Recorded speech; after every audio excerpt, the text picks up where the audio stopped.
Okay, how you doing, guys? We're back for another whiskey review. This time we're going to be doing Scotch whiskey, but it is going to be a Speyside malt instead of something from Islay. So we're not expecting big, peaty, immense phenolic character to this whiskey. Speyside malts are much more known for sweeter, more mild flavors, and basically more smooth, easy to drink, more accessible for more people.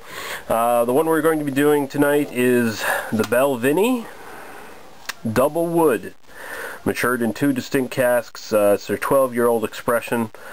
Balvenie was established in 1892. Says the Balvenie DoubleWood acquires its complex yet rich and smooth taste from its maturation in 2 different types of oak casks, carefully selected by our award-winning malt master David Stewart. And he's even got his signature down here.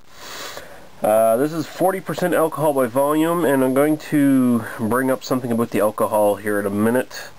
But first, see, it has this little picture here. It says the first cask, Whisky Oak. For many years of maturation, exclusively in traditional whiskey oak casks, mellows the maturing spirits, parts gentle, warming layers of vanilla spiciness. Now, they don't really, I don't even know why they bother listing that. Like, I think they just use your standard whiskey oak casks. I don't think there's anything special about them. They're, you know, your run-of-the-mill, whatever. And the second one is the sherry oak casks. A further few months maturation in European oak sherry casks increases complexity, bringing fruity and honeyed depths to the resulting single malt. Okay, and they got even more stuff on the back here, and they got even more stuff inside, and I'll show you that in a minute. The Balvenie distillery remains totally dedicated to the traditions, care, and craftsmanship of malt whiskey making, and has been owned and managed by the same independent family company for 5 generations. Well, that's good. The Maltman Shield, figure 1, is still an integral part of our malting process, is used by our 4 maltmen for turning grain on the floor of the malt barn.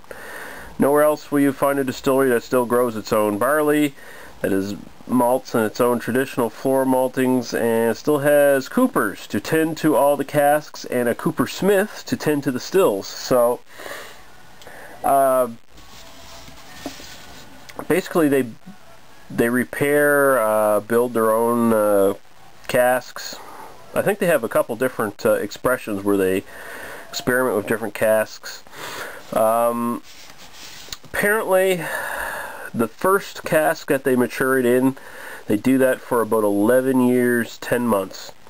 And then for the last 2 months, they do the sherry oak casks. Now, I'm not quite sure how much flavor doing that would really impart, just sitting them in there for 2 months, but we'll see. Now, there's been some, I did a little bit of research on this one because a friend of mine said that, quite frankly, he wasn't impressed by this one.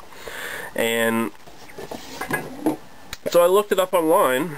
I went to Whisky whiskymagazine.com, and the reviews for it both gave it 90 points out of 100. One of the reviews was even by Michael Jackson. Now, the one they listed there, and I think the review was from way back in 1999, but the review they did there, they listed the whiskey at 43% alcohol by volume, and of course this is 40%, so it makes me wonder if this has been dumbed down over the years to better suit more commercially acceptable, make it more commercially acceptable, basically, right? So we'll see. Okay, I like the cork on this one. I like the bottle. Very nice looking bottle. The cork on this one is actually wood, and then it's got the cork stuck in there instead of the usual plastic ones you find now with the cork in it. So that's kind of neat. Yeah, that's a nice bottle. Look at that. I really like that. It's aesthetically pleasing anyway. So we're going to pour this now. Okay. Now I'm thinking I'm going to need some water to open this up. I've already had a taste of it beforehand.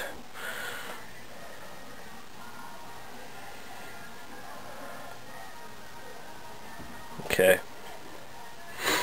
I think we might put a little drop of water in this one.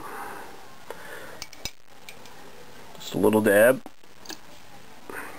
That should be good.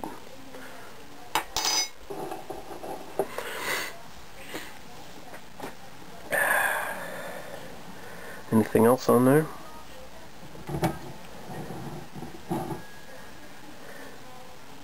Same thing as on the... Well, I'm waiting for that to open up a little bit. It's probably going to be a long review. See, they have a little pamphlet in there. A little brochure, basically. Jesus, open up.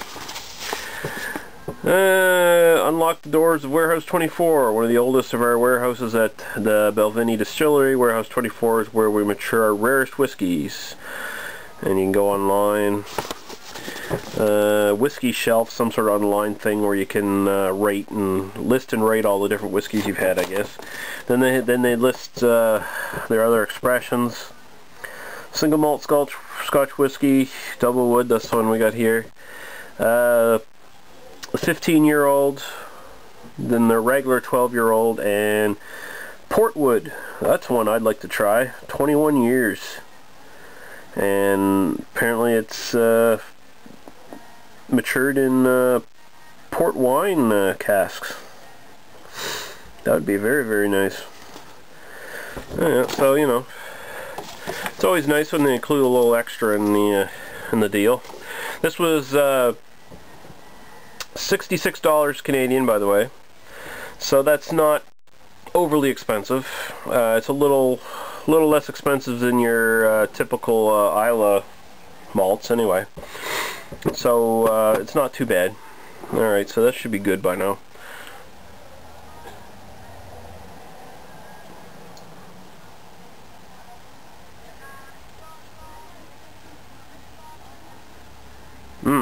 Yeah, it has opened up.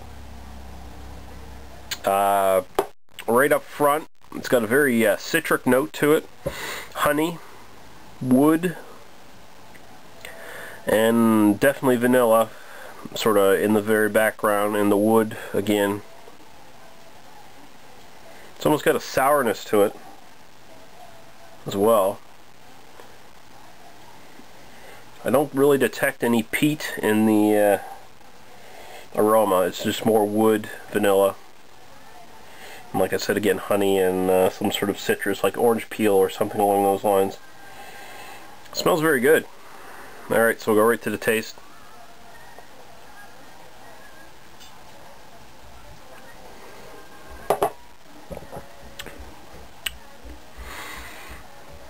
Quite sweet.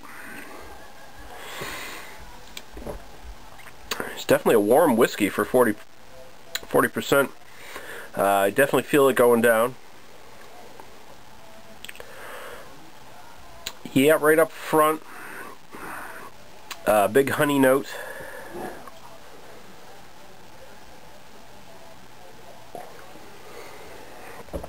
That citrus is right around the edges. Very, very sweet on the tongue. And there's this lingering woody dryness that's building up. And kind of sour on the end. Almost kind of like old wood. Something along those lines.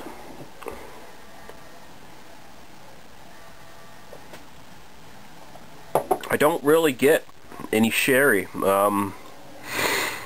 If it's there, it's lost in the sweetness from the honey, in the vanilla. It's very complex, fairly. I don't know if it's balanced very well though. It seems a little seems a little lacking in the flavors merging together. It's kind of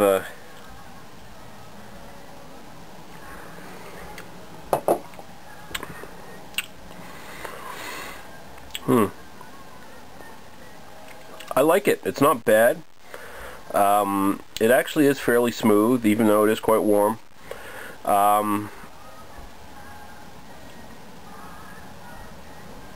Yeah. It's just not wowing me. The complexity is there, but not all the flavors seem to gel together quite well. I probably would not buy this one again, although I would probably recommend it though, just for the actual complexity and the price point. You can tell it's a fairly well-made whiskey. It's just it's not wowing me all that much.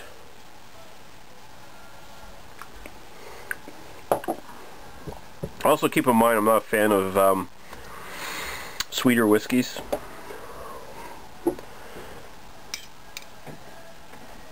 And this one's really big on the sweetness. It's much more for people who don't want big peaty bombs in their mouth.